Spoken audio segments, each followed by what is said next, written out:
People respond predictably to changes in the cost and benefit of a choice when they confront scarcity and make decisions they think are in their self-interest. If the cost rises or the benefit falls, self-interested people make the choice less often. If the cost falls or the benefit rises, self-interested people make the choice more often. Self-interest implies, for example, that people purchase less gasoline as the price of gasoline increases and nothing else changes that affects the cost and benefit of purchasing gasoline. Self-interest implies that students attend class more often when an instructor gives fantastic lectures and nothing else changes that affects the cost and benefits of coming to class. Self-interest implies that people will consume more health care when the taxpayer bears the monetary cost than when the patient bears it, if nothing else changes that affects the cost and benefits of care. Remember that less is not equivalent to zero and more is not equivalent to infinite. Some students think that people are not responding to incentives when some people continue to smoke when the price of cigarettes increases. However, self-interest does not imply that the quantity decreases to zero.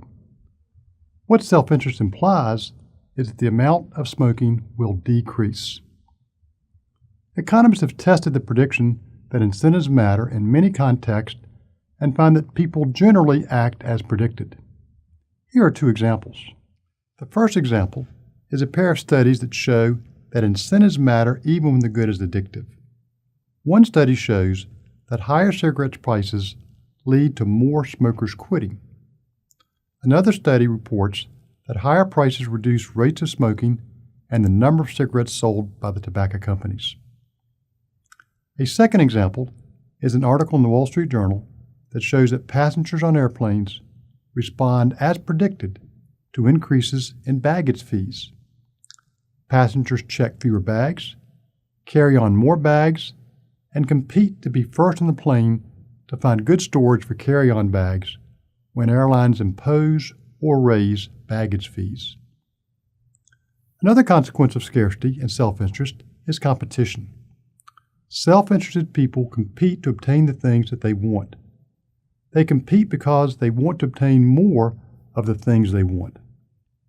How self-interested people compete depends on what types of actions allow them to increase their consumption of the things they want.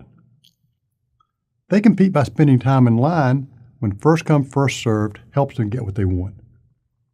They compete by lobbying government officials when changes in government policy help them get what they want. They compete by preparing for and taking jobs that pay well and offering to pay high prices when what they want trades in markets.